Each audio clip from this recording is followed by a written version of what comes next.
सांगितलं आता 7 मेला आपल्याकडे निवडणूक आहे आणि त्या निवडणुकीसाठी भारतीय जनता पक्ष, शिवसेना, एकनाथ शिंदे आणि अजित पवारची राष्ट्रवादी मिळून महाआघाडी जी झालेली आहे महाराष्ट्रात, त्याचा उमेदवार म्हणून मी कालच तुमच्यापैकी बरेच जण असतील तुमच्या उपस्थितीत फॉर्म दाखल केला. बांधवांना मला माहित आहे त्या दोडामार्ग छोटा जरी तालुका असला तरी बहुतांशी इथे मत ही मला मिळणार याची मला खात्री आहे. पण दोडामार्ग मध्ये टाळ्यांची खात्री कोण देऊ शकत नाही. मला काही कळत नाही. उत्साह असला पाहिजे. परत पीएम साहेबांना, माननीय नरेंद्र मोदी यांना देशाचे पंतप्रधान बनवायचे. का बनवायचे? 10 वर्ष ते होते. 2014 साली ते पहिल्यांदा निवडून आले, पंतप्रधान झाले भारत देशाचे.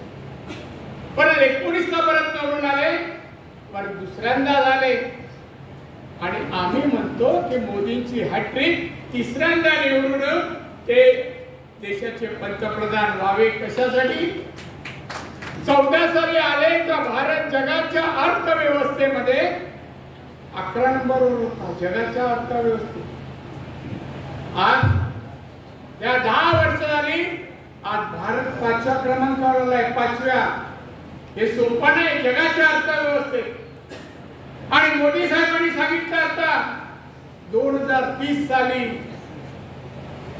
हा भारत, या भारताची 140 कोटी जनता येणाऱ्या 2030 ला अमेरिका, चायना तिसऱ्या नंबरवर, भारत हे अर्थव्यवस्थेत येणार 3रा नंबर. सोपी गोष्ट नाहीये.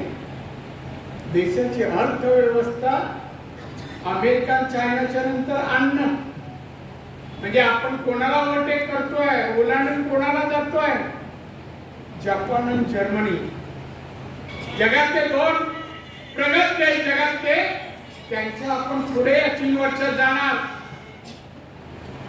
आपण विकसित देश जगाच्या पाठीवर होणार. अभिमानाची हे कोणी केलं? सगळं माननीय मोदी साहेबांनी आपल्या देशाचं नाव जगात केलं की हा देश पण महासत्तेच्या दिशेने चाललाय. आर्थिक समृद्धी या देशात आणतायत मोदी साहेब. एक कर्तबगार व्यक्ती म्हणून मोदींचा उल्लेख अमेरिकेचे अध्यक्ष करतात, इटलीचे करतात, अनेक देशाचे पंतप्रधान अध्यक्ष मोदींचं कौतुक करतात. आपण काळा मारायची की नाही, न मारायची हा विचार करतो. ते लोकांना आपला भारत आज जगात कुठेही जावं, यापूर्वी आम्ही पण अनेक देश क्यू मध्ये असलो ना एअरपोर्टला, ते एक दुसऱ्याला विचारतात यू आर कमिंग फ्रॉम, कोण म्हणतो इंडिया. व्हेरी कुठे आहे इंडिया? आता सांगावं लागत नाही इंडिया कुठे आहे. विचारतात ही मोदींचा भारत का? आपण हो, व्हेरी गुड, व्हेरी गुड असं कौतुक. आज मोदींनी आपल्या बद्दलचं जगाचं मत बदललं. हो, खरं म्हणजे मोदींना कोणी विरोध न करता निवडून द्यायला पाहिजे. 3ऱ्यांदा पंतप्रधान केला पाहिजे. या आणि आमच्या देशाची महासत्ता करा, आमचा देश सुजलाम सुफलाम करा. मोदी साहेब आज काय नाही दिलं? 2022 ला कोरोना जगात, भारतात येईल 23-24 मार्चला 22 ला. जगामध्ये अनेक देशात लाखोनी लोक गेले, मृत्युमुखी पडले. भारतातही तो कोरोना आला, लोक मृत्युमुखी पडायला लागले, आजारी पडले, काही गेले, काही वाचले, चांगले वाचले. टीव्हीवर पाहिलं असेल मोदींमुळे काय केलं मोदींनी. आपल्या देशात यापूर्वी कोरोना सारख्या रोगाची औषधं बाहेरून येत होती. ती वॅक्सिन मोदींनी पुण्याला बनवायला सुरू केली. एका कंपनीला तुम्ही वॅक्सिन म्हणा, आणि किती वॅक्सिन त्यांनी सप्लाय केली, जगात केली. भारतात केली. आमच्याही हॉस्पिटलला मी या इकडे मोफत चालू केलं होतं वॅक्सिन. काय नाही, काय काळजी करून आवाज मला खणखणीत आहे. आणि म्हणून 220 कोटी वॅक्सिन परदेशात पाठवली मोदी साहेबांनी. बोललो ना, आवाजाने लाईट येते. 220 कोटी लोकांचे जीव वाचवले, औषधं वाटली, मोफत औषधं दिली. इथे मुख्यमंत्री कोण होते? त्यांचे मित्र होते, आता नाही,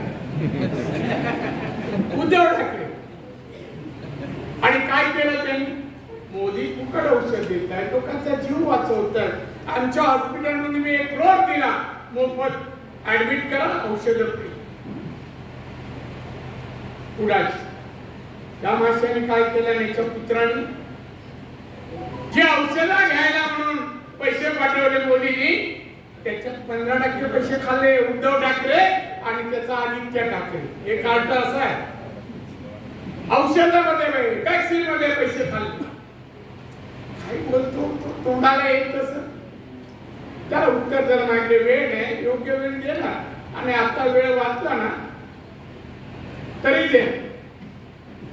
कारण अजून सभा ऐकून सावंतवाडीचा बांधून मोदी साहेबांनी त्याच वेळेला अनेक कारखाने बंद झाले, हॉटेल बंद झाली, फेरीवाले रस्त्यावर त्यांना दुकानं लावायला विकायला बंदी झाली, उपासमार सुरू झाली बेकारीमुळे, सगळ्या याच्यामुळे. मोदी साहेबांना कळल्यानंतर मोदी साहेबांनी त्या वेळेला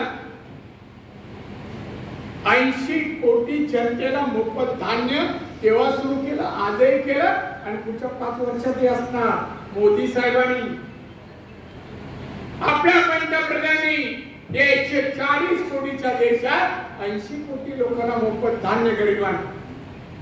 त्या मुख्यमंत्री होते, 5 लोकांना दिलं धान्य, 1 किलो कोणाच्या घरी धान्य वाढवलं. अहो, इंजेक्शन औषधात पैसे खाणारी ही माणसं काय कोणाला देणार? काय एवढंच नाही की मोदींनी केलं, त्याचा उल्लेख केला आमच्या मंत्री महोदयांनी. आता कोणाच्या घरी कोण आजारी पडला कुटुंबात, आयुष्यमान भारत योजना मोदींनी सुरू केली. 5 लाख रुपये मदत मिळते. 5 लाख. आपल्या देशात 140 कोटी जनता आहे, 50% जवळपास महिला आहेत. अनेक वस्त्यांमध्ये, अनेक गावांमध्ये, वाड्यांमध्ये शौचालय नव्हते, संडास नव्हते. महिला कशा जायच्या कायच्या मी भाषण नाही करत. मोदी साहेबांनी म्हटलं आपल्या महिलांची इज्जत वाचवायला पाहिजे. 10 वर्षात किती शौचालय बांधून दिले हो? 11 कोटी 72 लाख शौचालय बांधून दिले मोदींनी या 10 वर्षात.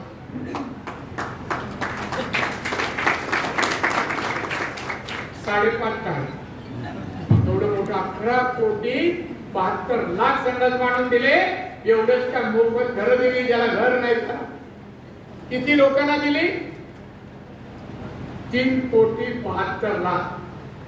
3 कोटी म्हणजे जवळपास 4 कोटी लोकांना मोफत घरं, पक्की आहे, झोपडं नाही. त्याला झोपडं होतं पक्क घर. जवळपास 10 कोटी लोकांना नळाने पाणी, घरीपर्यंत पाणी नळाचं मोदी साहेबांच्या योजनेमुळे दिलं. उज्ज्वला गॅस कोणाचा? मोदी साहेबांची. माहिती याचे 54 योजना असं दिल्या. 54 महिलांसाठी, शेतकऱ्यांसाठी, कामगारांसाठी, विद्यार्थ्यांसाठी, तरुणांसाठी, रोजगार निर्माण होण्यासाठी. माझ्या विभागाचे कारखाने या कोरोना काळात बंद झाले होते, बेकारी आली होती. अरे वा, मध्ये उठू नका, मध्ये उठायचं नाही. बांध कारखाने, बांध, बेकारी चारी बाजूने उठाव झाला. काय करायचं? कारखाने कसे सुरू होती? मोदी साहेबांनी काय केलं?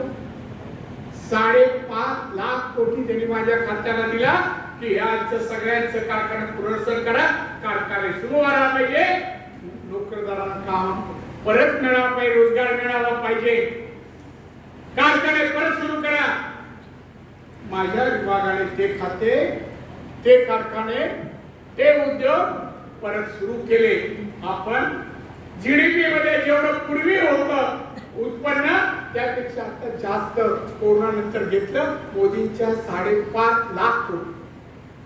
उद्धव ठाकरे सांग बोला, तुम्ही शिक्षण मंत्री सांगू शकता, उद्धव जरा 5.5 लाख अक्षर लिहून दाखवले, द्यायचं सोड, लिहून दाखवले, किती शून्य ते सांगू दे ना त्यांनी 5.5 लाखावर. काय करायचं नाही, नुसते बोलतो. एक तो संजय राऊत काय बोलतो त्यालाच कळत नाही. आज तर चोखच केलं. यांचे किती आहेत खासदार म्हणजे आज 5 खासदार. शरद पवारांनी किती किती आले 8. वन फिरतोय तो राहुल गांधी, त्याची किती आहे 50. 58 खासदार सगळे मिळून आत्ताच आमचे किती आहे 303. आमचे 3 सत्ता आमचे. आता तो संजय राऊत म्हणतो अहो आमच्या उद्धवचं नाव आता पीएम ला, हा आमची आघाडी घेते त्यांची पीएम लिहून दाखव ना काहीतरी. अरे महाराष्ट्रात कारभार बंधू भगिनीनं मागताना 2.5 वर्ष मुख्यमंत्री त्या शरद पवारांच्यामुळे चुकून झाला. 2 दिवस मंत्रालय, फक्त 2 दिवस नाही.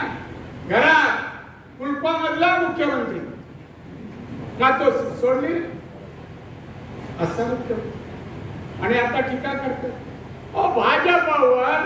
आमच्या मोदी, अमित शहा, नड्डाजी यांनी 10 वर्षात काम करून या देशाचं नाव जगात केलं. देशाचं नाव, या देशाच्या जनतेला आपला देश महासत्ता होणार, आत्मनिर्भर होणार. 2047 साली हा अमृतकाळ 1947 साली आपला भारत समृद्ध भारत म्हणून जगाच्या पाठीवर आपल्या भारताचं नाव लौकिक होईल. कोण करून देतो? 100 वर्ष देशाला लागणार.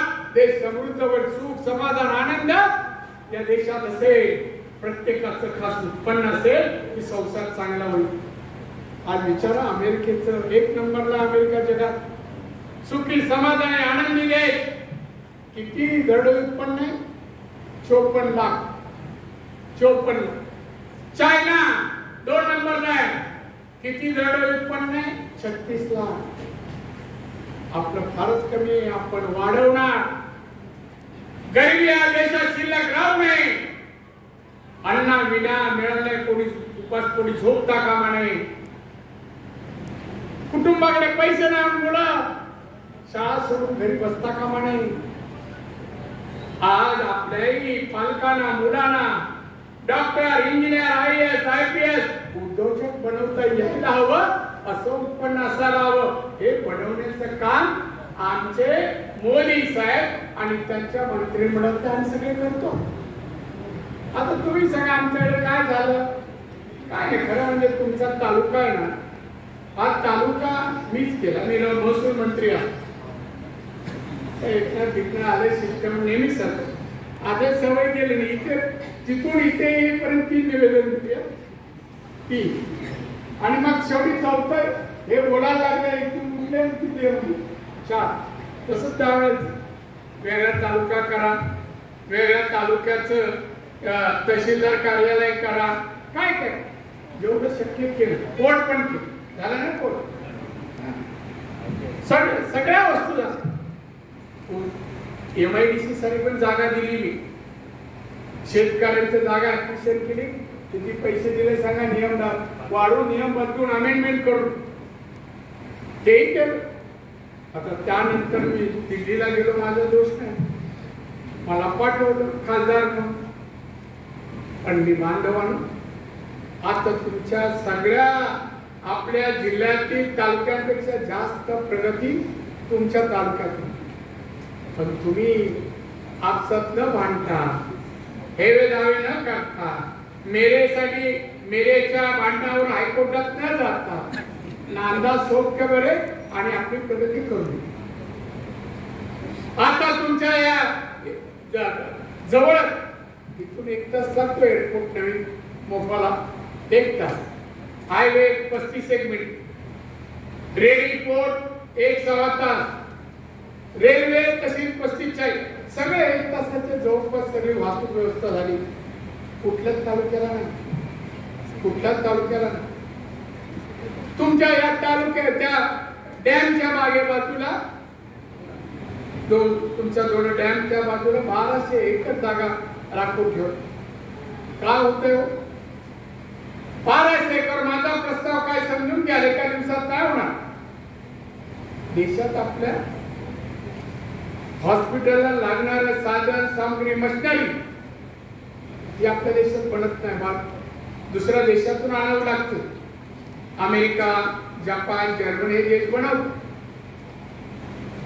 मी एक मीटिंग घेतली, एक सगळे मेडिकल क्षेत्रातल्या लोकांची एक संघटना आहे, त्यांना बोलवलं. तुम्ही का नाही? साहेब आम्हाला सवलती द्या, सबसिडी द्या, आम्ही बनवतो. तर त्या मशिनरी आता MRI ची किंमत 12 कोटी, 12.5 कोटी आहे अमेरिकेत. ते माझ्याजवळ आले, मी त्याला बोलू तुम्हाला जागा दाखव. त्यांना आणलं दिल्लीवरून आणि तुमच्या दोडामार्गच्या बाजूला जागा असल्याने दाखव. त्यांना पसंत पडली. तिथे रस्ता नव्हता, पाण्यातून जावं लागत होतं बोटीने, असं राजन सांगतोय म्हणून मी बोल. त्यांनी दाखवलं मला, असं पाण्यातून जावं. आता आम्ही रिंग रोड ते लोकांना तुम्ही सांगा, रिंग रोडची किती कोटीचा होतोय. त्या प्लॉट पर्यंत रिंग रोड जाणार, तिथे कमीत कमी 500 ते 1000 कारखाने मेडिकल इक्विपमेंट बनवणारे तिथे होणार. 1-2 दिवसांना पुढच्या मी येईल कधी महिन्यात काय बोलला, कुठे काय हो, अजून मैदानच आहात. असे चमत्कारिक प्रश्न मी ऐकलेले आहेत. त्या जिल्ह्यात येऊन मला, मी माझ्या जिल्ह्याचा जन्मया जिल्ह्यात, माझं कार्यक्षेत्र मुंबई. 34 वर्ष माननीय बाळासाहेब ठाकरेंनी सांगितलं जा. तिथून आमदार गेलो, मुंबई PhD चेअरमन नगरसेवक होतो. आलो 34 वर्ष मी सगळं पाहिलं. तेव्हा काय होतं, कळशी पाण्याला आंबोलीतून आमच्या बाईला 5-5 किलोमीटर रोड जात होते. तेव्हा रस्ते नव्हत्या, वाटाही धड नव्हत्या. माझ्या वाडीचा रस्ता नव्हता. दर पावसाळ्याला अर्धा डझन तरी लोकांना सर्पदर्श व्हायचं वाटेने जात. लाईट नव्हती, पाणी नाही, भयावह परिस्थिती या जिल्ह्यात होती. शाळा नाही, आणि शाळा असले तर वर्ग नाही, आणि वर्ग असले शिक्षक. एकाच वेळेला 442 शिक्षक त्यावेळेला कमी होते. एकाच वेळ मी आलो, त्या मनोहर जोशी मुख्यमंत्री, त्या म्हटलं सर हे असं मला तर टप्प्याने तुम्ही सही करा, 442 एकाच वेळा भरा. आणि तेव्हा भरले. आता DED वाले इथे मी आतमध्ये येताना दादा गुच्छ दिला. मी बाबा इथे पण पोहोचलास, त्या नंबर 2 पाडतो. रात्री 9, 10, सकाळी 8 केव्हाही फोन असतो. त्यांना इथूनच सांगतो, DEDच्या जे शिक्षक आता बेकार आहे त्यांना नोकऱ्या लावल्याशिवाय मी स्वस्त बसणार नाही. मला आवडी द्यावं. आज बघा मी सकाळी गेलो मुंबईला, 2 तास थांबलो आणि परत तुमची मीटिंग होतो ना, स्वास्थ्य आणि निवडणुकीपर्यंत नसतं. मी तुमचं काम करणार, मला थोडी बांधवांना आयुष्य आपल्या इकडे दोडामार्गच्या ठिकाणी जागा संपादित केलेली आहे.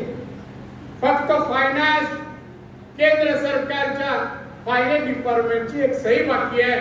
ती आली का तेही काम केंद्रीय मंत्री येऊन त्या ठिकाणी ते चालू होणार. जे गोव्याला झालंय ना त्याच्यापेक्षा सुंदर होईल. MIDC होईल. त्या आतमध्ये 1200 एकर मध्ये कारखाने येतील. मी एक आपल्या ओरसला ट्रेनिंग सेंटर साठी उद्घाटन झालं. बांधकाम आता सुरू होईल. 200 कोटीचं आहे. कसलं ट्रेनिंग? भजन करायचं नाही, गाणं गाण्यासाठी नाही.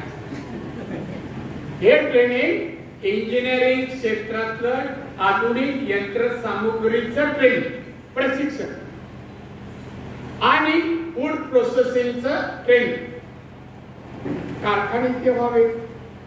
तरुणाने आपल्या इतक्या तरुणांनी छोटे छोटे कारखाने इंजिनिअरिंग कारखाने बनवावे. फळ प्रक्रिया उद्योग तयार करावे. नोकऱ्या काय नोकऱ्या देण्याचं काम तुम्ही भविष्यात करावं म्हणून तिथे ट्रेनिंग घ्यायचं आणि दोडा मार्गाला येऊन तिकडे फॅक्टरी टाका किंवा नोकरी लागा आणि त्या तिथेच नोकऱ्या मिळण्यासाठी हे सगळं माझा प्रयत्न केलं का. 2.5 वर्ष होते मुख्यमंत्री. 1, 2, 4, 5 मुलांना तरी नोकऱ्या. मी काय सोडलं. पाटबंधारे प्रकल्प बघा.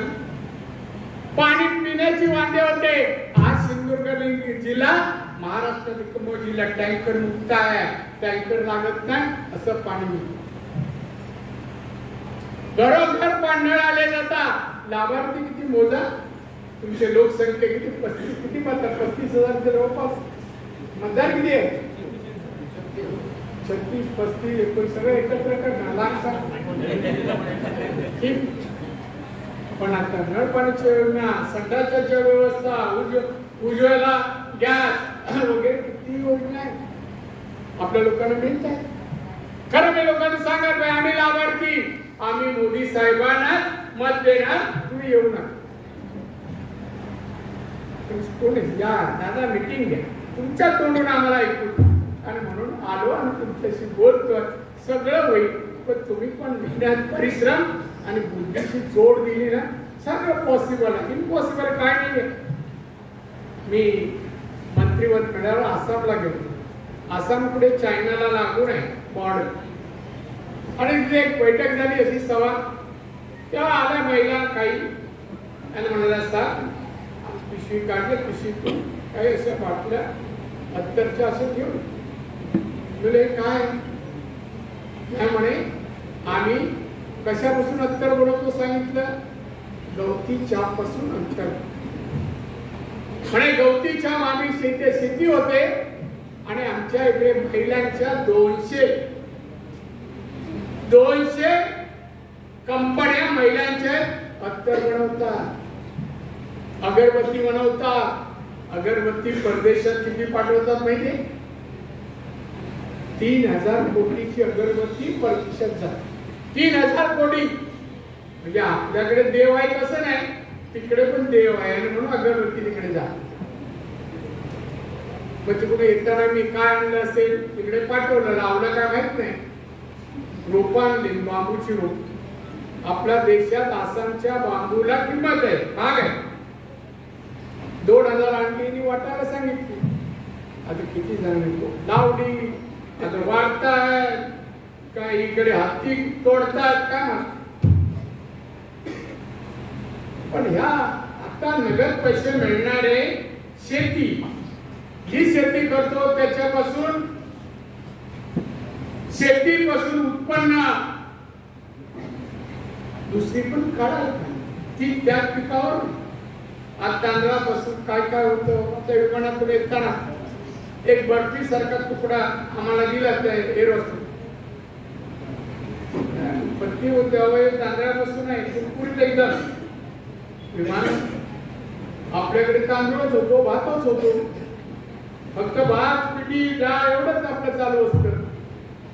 पण किती नाही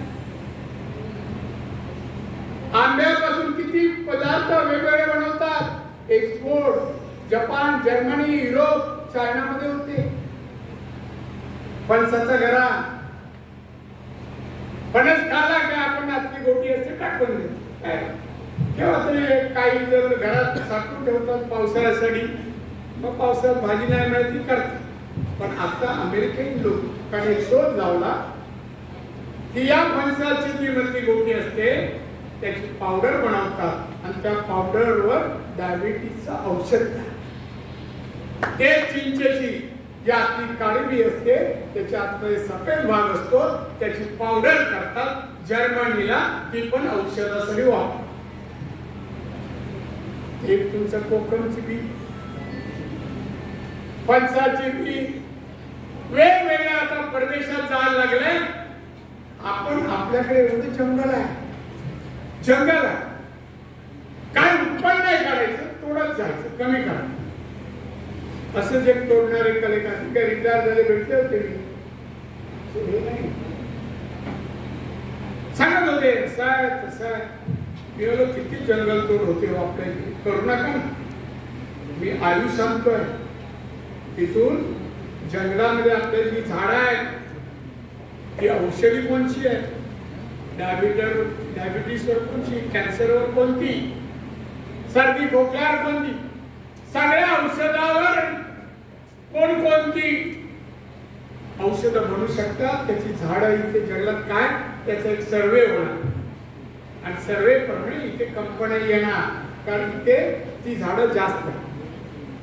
हे कोणी केलं ना, मी सर्वे, तो मंत्री माझ्याबरोबर मंत्री झाला सोनावाल, कोणीच ऑर्डर केली या भागाचा सर्वे. बऱ्याच गोष्टी केल्या आणि म्हणून मी तुम्हाला सांगेन कोणती प्रगती गोष्ट इथे झाल्याशिवाय राहणार नाही.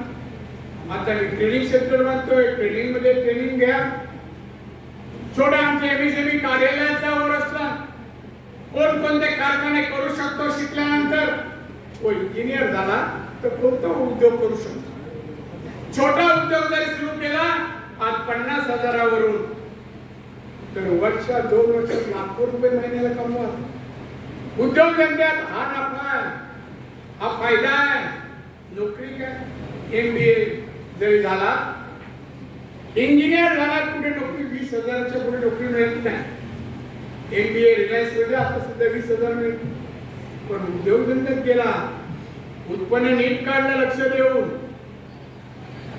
योग्य मार्केटिंग केलं, योग्य एक्सपोर्टिंग केलं.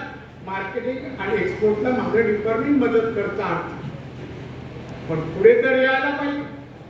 आतापर्यंत 500 अर्ज मी जिल्ह्यात वाटून झाले, 50 पण विकला. आम्हाला व्यवसाय करायचा आहे ना, फक्त आमचा नोकरी होईल हे मागायला लोक घरी सकाळी, पण बा मी व्यवसाय करतो मदत करा.